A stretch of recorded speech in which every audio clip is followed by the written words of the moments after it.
Well, that felt better to kick off, to finish off the night with a win with Gypsy Hill. You know, a lot swirling around him, Sedona Hill after Scioto, a lot going on, and I just couldn't shake this monkey. You know, we had all those horses that were racing good all over the place, but did not win a stake race. I know we won the eliminations in Kentucky, didn't win the final.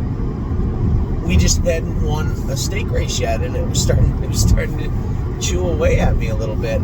So, you know, I really thought all three of these colts had a good shot. Let's rewind. I can tell you my luck is changing. It's not that we're having bad luck, but it's getting better. I was just driving out of the Cleveland area on the highway, and I looked down. I was doing 72 and a 60, and there was a cop right there. I saw him look at me, and as you're driving away, you're looking in your rearview mirror, and you're biting on your lip, and he pulls out. By the time he got to me, I had my insurance ready. I had my driver's license out. I'm kind of cursing to myself under my breath. And he just pulled off. He didn't pull me over. He was right behind me for a mile. And he just pulled off. Pretty lucky. So, that was the very end of the night. So last night, I didn't want to drive Amy and the kids home tonight. I'm not going to get home till 2:45 in the morning. And I did not want to drive Amy and the kids home tonight. So I took them home last night. After the races, we drove straight home. Amy wanted to go to the barn today, and I wanted Amy to go to the barn today too. Wanted to get a little bit of an update on Brace, a little bit of an update on Punch, how they're feeling. Do they eat good? Do they look good? How are they? So it was important that she got home. I wanted the kids home. I just didn't want everybody traveling at night. So Amy and the kids were home last night. I set my alarm for 6:15. I wanted to get out of there by 6:30. Quick shower, out the door, Starbucks on the way past. And then I got over here right at 11 o'clock. We had 3 horses to train in the race bike this morning. 3 I wanted to report on. I know a lot of people are asking me, how was Militant? How was Coop Devile? How was Levesque in Action? Here's the scoop. I'll start with Levesque in Action. Levesque in Action is not a good horse. She's an okay filly that's likely a fair horse. Not really what we're looking for, but she doesn't have a good line yet. She tied up. She was a little bit sick. She made a break warming up the one day that when she was in to qualify. Just hasn't had a great run. And we'll likely sell her. There's a sale in Ohio coming up next month, and a nice fair filly with 2 what are they called, conferences to race in. Probably worth pretty good money. Fair money. But I think that's the place to probably sell her. I know that Cherahola was injured. Her injury, I don't like it. I don't like how it looks. And the leg looks fine now, and it will look fine on sale day. And I'll be quite forthcoming with everybody. Here's a filly that qualified great, looked great, was pretty expensive trotting filly at the sale, but did injure her left hind suspensory, and as such will be sold. She'll probably make it back to the races. Not for us. Not for us, she won't. So those 2 horses will likely leave next month. Are we going to add to that list? Maybe. Probably not, though. Likely those 2. So I get there. I train Levesque in Action. She was okay. You got to get her to a fair, get her in to qualify. And, as I said, with the tie-up and the sickness and the this and the that, and, you can deal with that when it's a pretty good horse. But when it's just a very average horse, it's a little frustrating. So we'll get her to a fair. Get some deep fried cheese into us, some corn on the cob or something, but we'll get her out to a fair in the next week or so. And trained okay. Militant, I went out and Lauren, God bless her, she says, and she is, she loves Militant, took care of him from the start. She said, he warmed up good, because I said I want to put the hobbles on him. She said, he warmed up good, I don't think he'll need the hobbles. I said, we're beyond that point. I did go out the track. I turned him. He went to Canada the first stride. I think it was partially a little bit of attitude. I'm going to cut him some slack because he did go down to Kentucky. He did get beat up a little bit, where he just couldn't trot right. He wasn't a factor. So to get him restarted, I have to give him a wide berth, but at the same time, firm hand. You're here to work. You're here to get your stuff together. Get it together. I went to turn him and he cantered a bit. I said, nope, that's enough of that. We're right in the burn. Put the hobbles on him. Went out and trained him in 59 today at Northfield Park.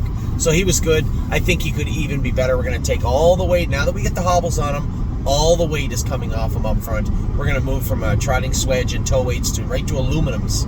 I think that will clean up clean up that gait. He won't have that accentuated gait. That those aluminums will keep him a little lower. I think he'll still stay out of his knees. They'll keep him a little lower, but I think he'll be a little more confident with some pants on and a little lighter set of dancing shoes. And that's how Militant will be next week. I think we have to race him in Pennsylvania, because either that or qualify him, because we can't go to a fair. He's a New Jersey bred. So to get the hobbles on him, Ohio, remember, you got to qualify on, qualify off, or go to Pennsylvania. So I'll probably talk to Tim and we'll race Militant at the Meadows next week with hobbles on. That's the plan. He trained good today. 59 off a half and 1-1. That's a big mile for a horse that hasn't done a lot of heavy lifting over the last little while. Here I am speeding again. I literally almost just got pulled over and I'm back to speeding. All right. That's better. So we got those two horses trained, and then I went out with Coop Devile. I didn't love how she felt on Friday. We trained Smoking Hot Irish Girl. I thought she trained really well. I didn't love how Coop trained, so I went really slow with her, and I came in and I said, Jason, we'll go back on Monday with Coop Devile. We'll train her on Monday. That was the biggest reason I was coming here. I'll go with Lebec in action. We'll see how she feels. She felt fine. Militant was a big deal. I really wanted to come and go with Militant, and I really wanted to go with Coop, and I got to go with them both today. Happy with what I saw from Coop Devile. I thought she trained very, very, very strong today.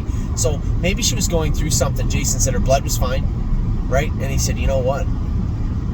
She was horsing real bad. We need to give her a hot shot. Some noodle ice. I assume that's what they use still. And I said, well, I can tell you one thing. I trained her on Friday, and I did not like what I saw, and I can tell you she was infinitely better today. Very, very happy with Coop Devile today. So Militant, Coop Devile were good. Lebec in action was okay. She went out and did her work. As I said, we'll get her to a fair in a week or so. I do have a number of my partners saying, where is she, what's she doing? We'll probably get her to a fair. I don't know the next one. No need telling me. I have the fair catalog and book, and I'll get that taken care of.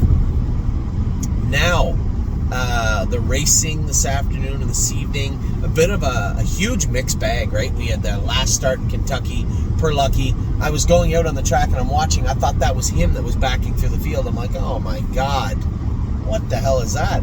But that wasn't him. He got backed up, kind of got jammed up and got out and did his work. I've been back and forth with what to do. And with Mr. Eaton shipping 3 hours to Indiana, I didn't mind the thought of having Per Lucky on the farm, but Indiana's tough right now too, and we did have a truck leaving. We didn't, but there was a truck leaving from Oak Grove to Minnesota tomorrow. Per Lucky's on it. He is now again back on the. I had a text message from Mr. Lems, Nick Lems. Said, Anthony, there's a trotting series. The starting payment's $200 or $300. They go for 20, 20, and 35, I believe. I'm sure it's going to be stiff, but I said his dance card's kind of empty right now. We could go to the Meadows. We could go to Indiana. We could go to a number of places. We could go to Minnesota also. So I talked to Chris, who's Nick's cousin. He said, no, he does a good job, good horse person.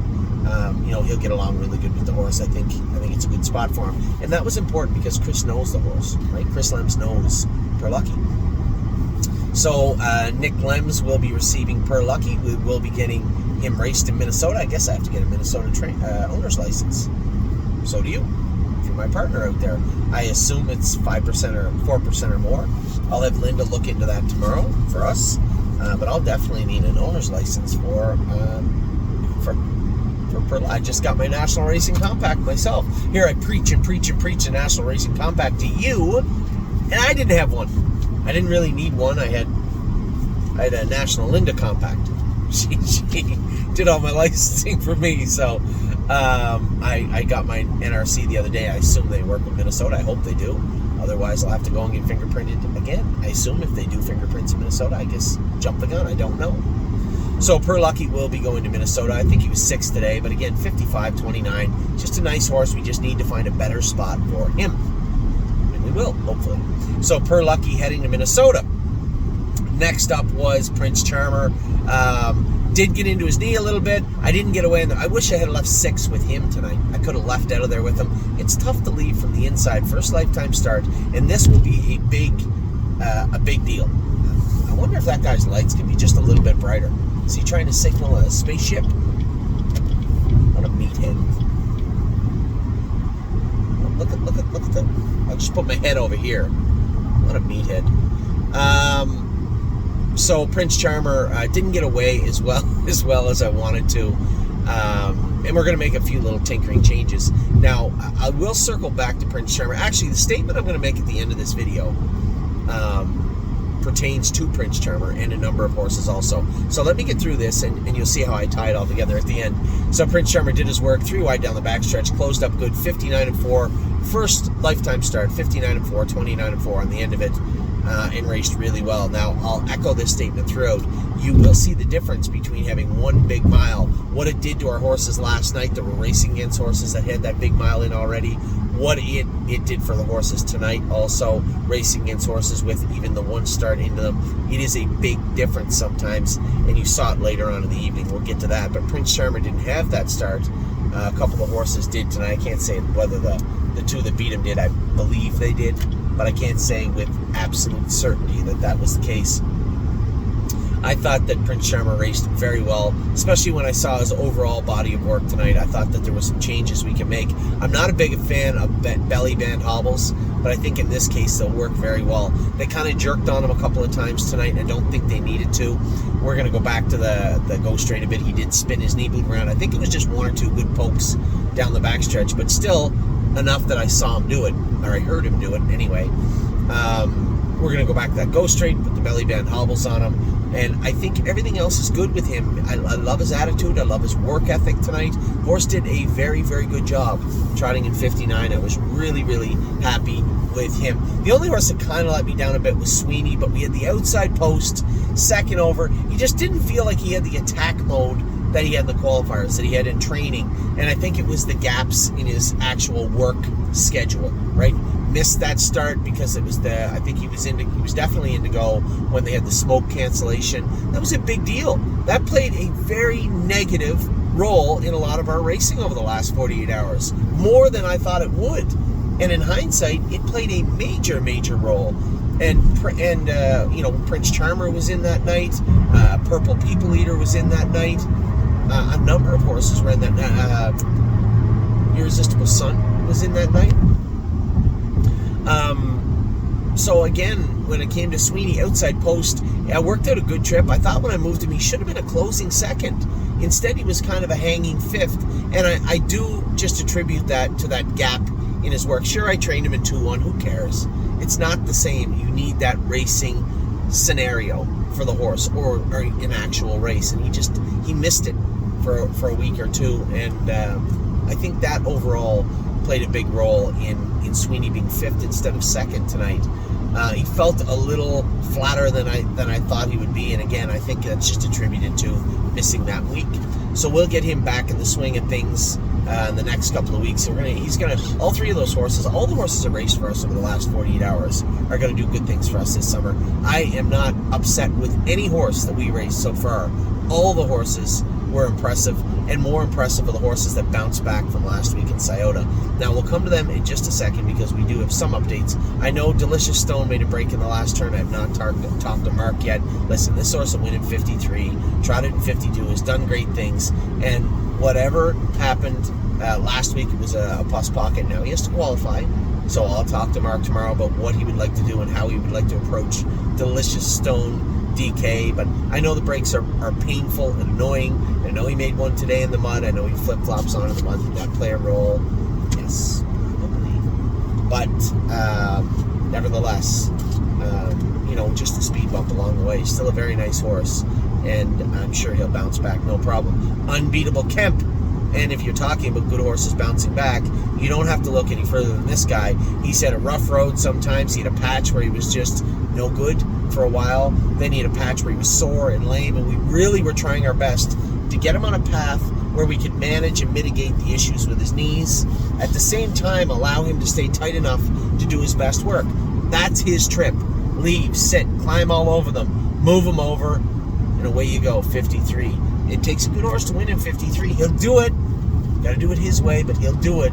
And he looked very, very good today. A great job by Sylvain. Great job by Dominic. It was so nice to see a couple of very kind notes coming in from Tim. A couple other people saying, hey, tell Dominic, great job, the horse. I forwarded your notes, by the way, to Dominic. And it means a lot to him. Dominic is almost the exact same age as me. And to move into a role where you have a lot of pressure, it's tough on Jason, too, sometimes. You know, I take all the pressure on my shoulders, but I can dish it out, too. And when it comes to working with our trainers, you know, if things aren't going the way we need them, I'm sure they feel the stress the same as I do. Whether it's not put on me, I put it on myself. But this is a big stable. You guys did put a lot of really good horses in here, and a lot of people that put a lot of their time, their energy, their money into what we're doing. And I take it very, very seriously, as I'm sure you know. And our trainers do too. And when you know, when things aren't going good, I'm sure it bothers you. It bothers Jason. It bothers Dominic. You don't go down to the next generation, have the horses race kind of ho-hum flat, or make a break with Sedona Hill. Sure, that bothers him, as it should. But worked his butt off to get the filly and the colt back in shape, and they looked amazing tonight. Same as Dominic. You know, I know, stay close, looked terrible, off by himself and makes a break. That is the most frustrating feeling for a trainer, is to have a race won and then not win it in that fashion. That is one of the most frustrating things you can go through, and it is. And Dominic takes it seriously, same as everybody does. Takes it to heart. And when you get kind notes from people all the time, you know, great job, Dominic. I know your team's working hard. You know, great job with that horse. It means a lot.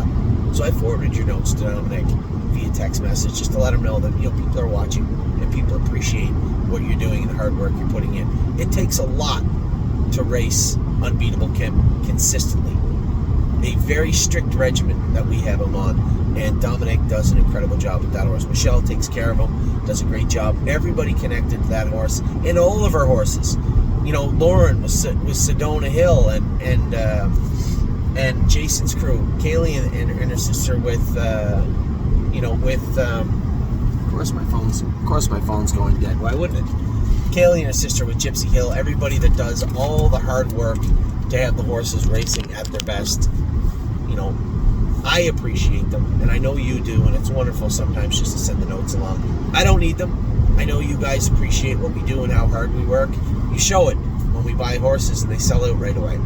I don't need the pats on the back. I appreciate the work. I appreciate the opportunity to run the stable and grow the stable, and I see it all the time. But I do like to pass along nice notes to whether it be Mario or Dominic or, you know, Jason or Harry or anybody. And I know it means a lot to them also. So I'll say it the same as you did. A wonderful job at Unbeatable Kemp tonight. Renegade Gypsy, I know he got beat at Grand River, but I thought he raced pretty good. You know, for horses, we're just trying to get back in the swing of things. Remember, you know, you guys see how easy things can fall apart and how easy they can come back together. And the bridge in between is baby steps, right? It's not a big freeway, it's just a little walkway. And sometimes you just got to be careful. Just keep chipping away, and then the horses will come back around. We see it all the time. We've seen it with a number of horses, and we will see it with Renegade Gypsy. So I thought he raced rather well tonight. Great job by Mario. And then, of course, the nightcap, the end of the night was Gypsy Hill. You know, it wasn't going to be cute. I wasn't going to have a surgical drive tonight. I was going to simply overpower them with this horse tonight because he was better than them. He wasn't perfect in the warm-up. We got to the bottom, that left hindness. He's chewing at his shins behind it. I think he just gave his left shin a whack last week at some point, and it filled up a little bit, and it was hurting him right on that shin. That's why we have boots on them, right? And we tinkered with his shoes a bit. We worked at him, but you can see. Pay attention. I need everybody to understand what I'm about to tell you. You see the difference between that first start and that second start. That big mile in 57 and 4, 29 seconds, and how it shook that colt free and really screwed him down and tightened him in. Tonight, I moved him hard going to the quarter pole, controlled the race. He knuckled over at the 5/8 pole, come right up trotting, and then just obliterated the field. And he did that because that first race really helped, really stretched him out.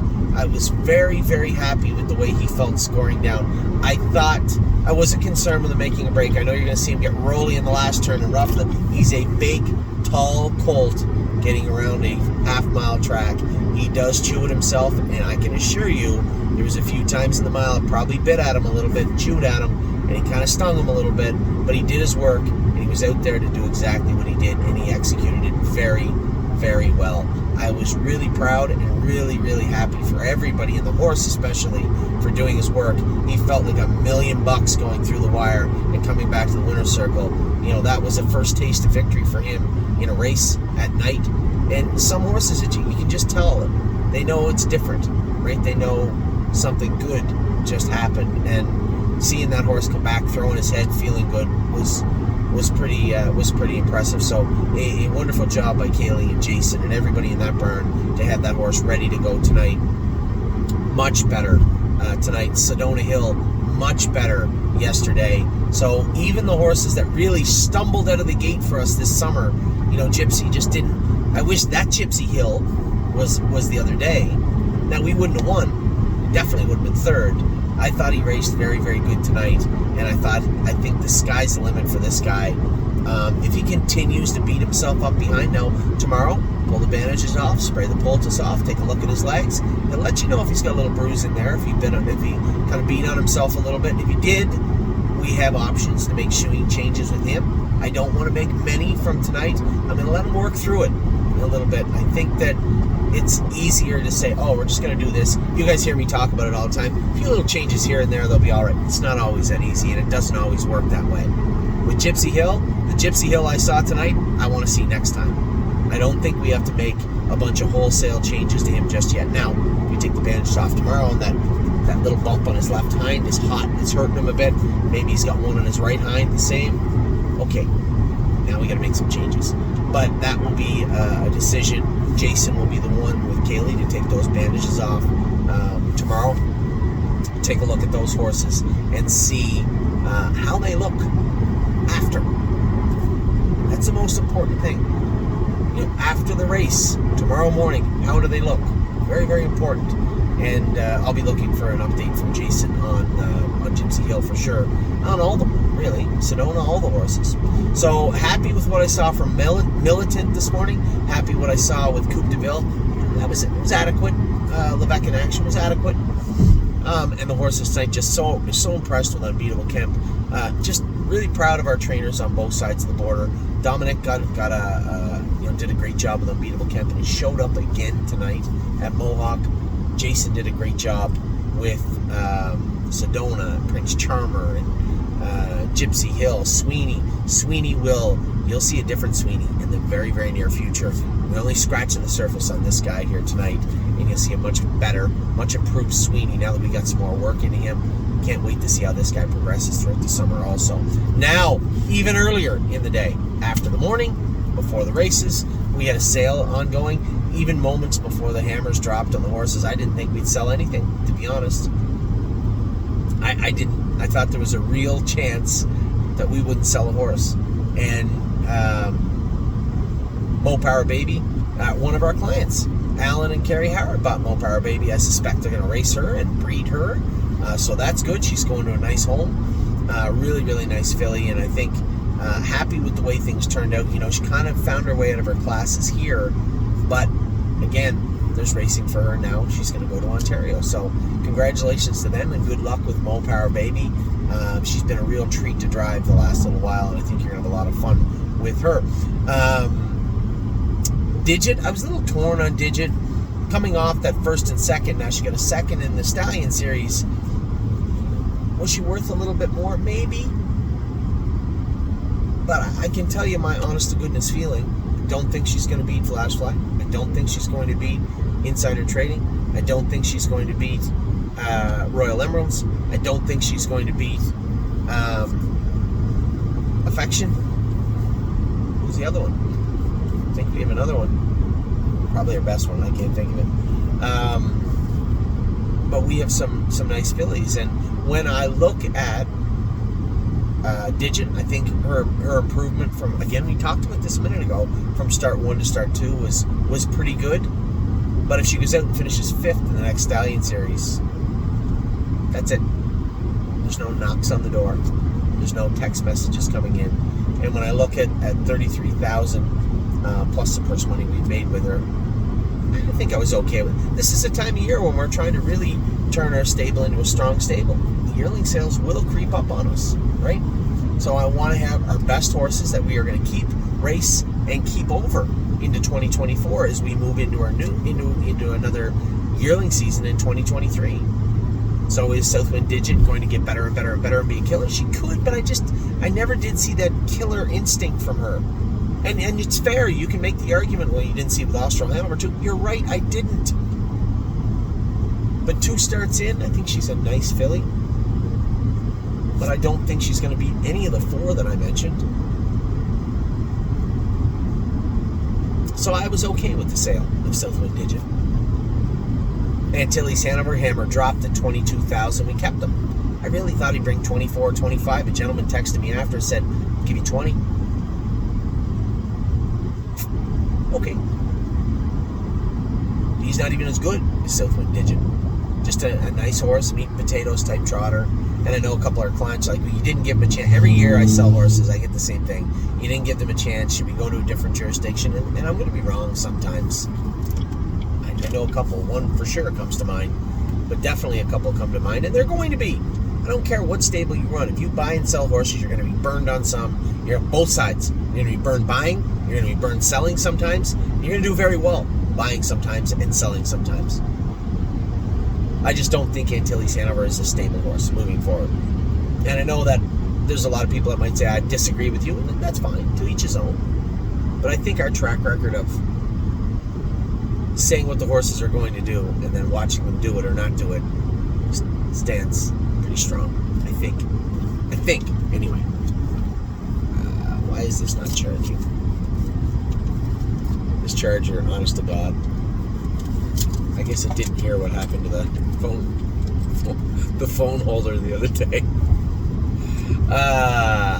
Anyway, so we sold Mopar Baby, we sold Antilles Hanover, we sold Antilles Hanover and Digit, Southwind Digit, and then Stonebridge Ducati. That's kind of what I thought he was worth. I thought we might get 28, a little closer to 28, but everybody that was going to bid on that horse, a gentleman from Northfield bought him. I don't know if he's going to be competitive in the class that we need to race him in. That's why we moved him out of there. But hey, maybe I'm wrong. Maybe it'll get softer. Maybe it'll get better. I don't know. But I thought that selling Stonebridge Ducati was the right thing to do for sure. I guess Southwind Digit was on that I could take it or leave it type line. Everybody else was a sell from there. So we sold 4 horses today. I want everybody to understand that we sold 4 horses today, but over the last little while, the horses that we bought to come into the stable have been very, very good.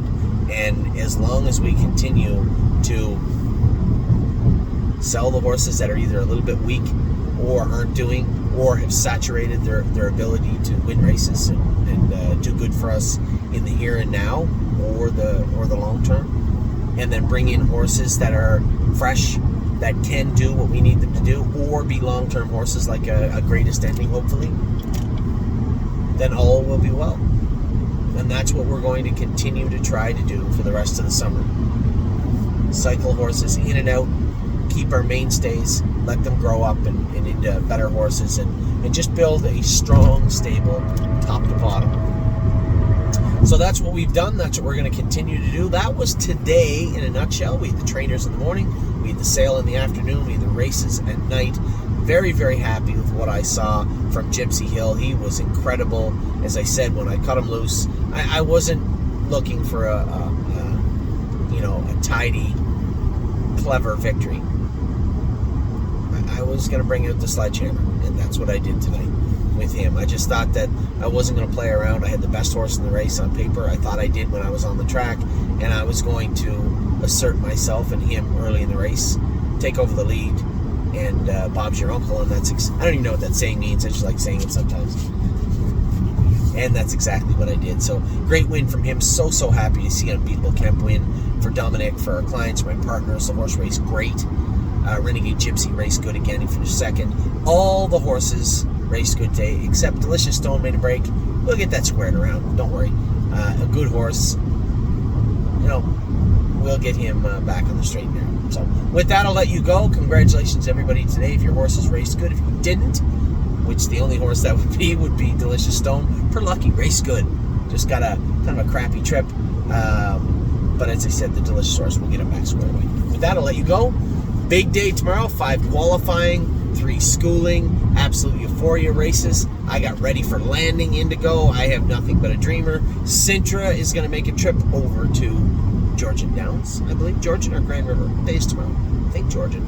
Oakwood Cowboy is there, and so is Steel Cowboy. A couple of cowboys heading over to Georgian Downs also. So with that, I'll let you go. I'll talk to you all very, very soon, like tomorrow. Take care.